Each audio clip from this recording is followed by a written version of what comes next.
Assalamualaikum warahmatullahi wabarakatuh. Kami dari kelompok 2 ingin menjelaskan tentang partisipasi masyarakat. Sebelum menjelaskan, nama saya Prakasa Nana Ramadan, MPM CA 1811112059. Nama saya Clara Duta, CA 181110803. Perkenalkan, nama saya Bagus Raul Kisnawan dengan NPM CA 1811111334. Partisipasi sebagai suatu konsep dalam pengembangan masyarakat digunakan secara umum dan luas. Partisipasi konsep sentral dan prinsip dari pengembangan masyarakat, karena di antara banyak hal partisipasi terkait erat dengan gagasan hak asasi manusia. Dalam pengertian ini, partisipasi adalah suatu tujuan dalam diri sendiri.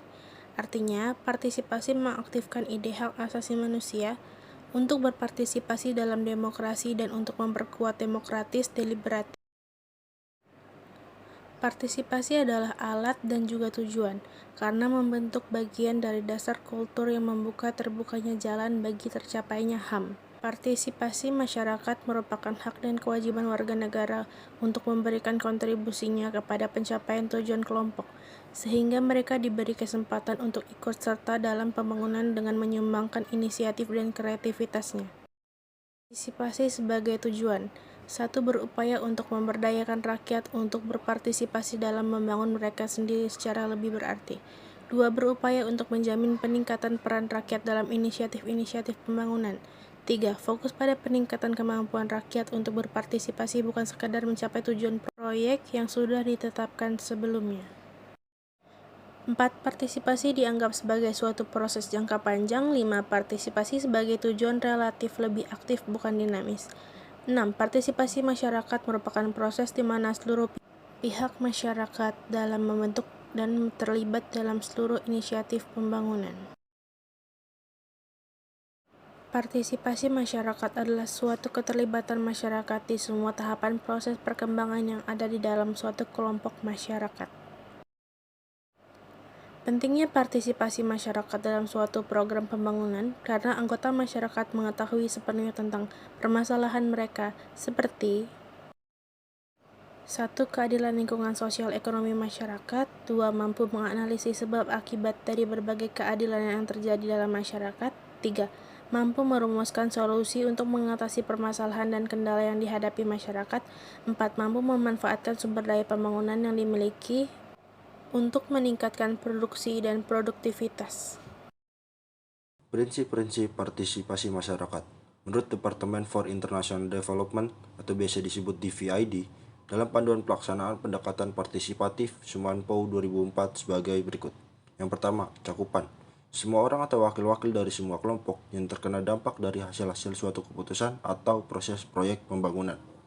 Yang kedua, kesetaraan dan kemitraan, bisa disebut equal partnership.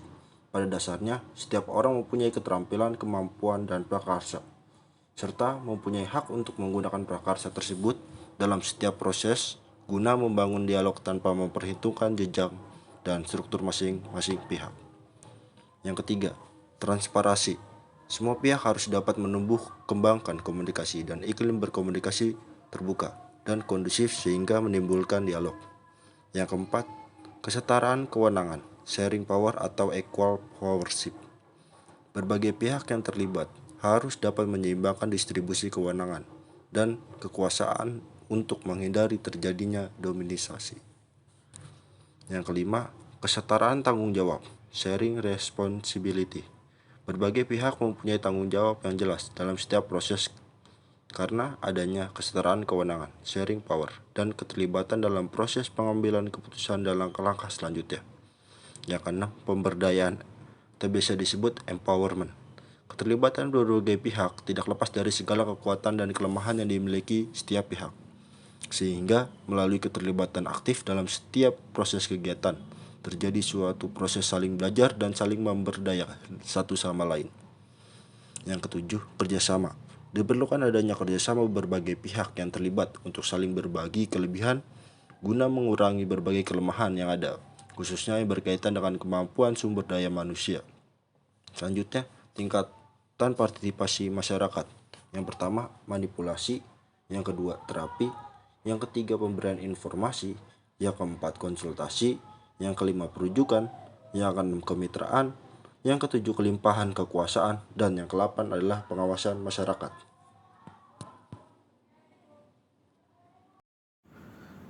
Bentuk-bentuk partisipasi masyarakat. 1. Partisipasi pikiran.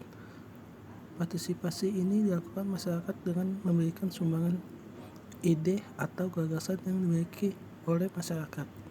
2. Partisipasi tenaga. Partisipasi ini dilakukan masyarakat dengan memberikan sumbangan tenaga. 3. Partisipasi harta.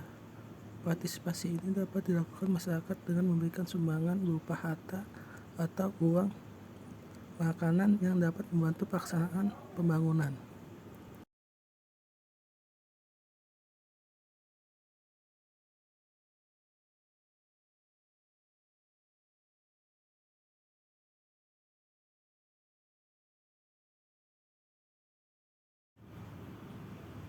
Faktor-faktor yang mempengaruhi partisipasi masyarakat.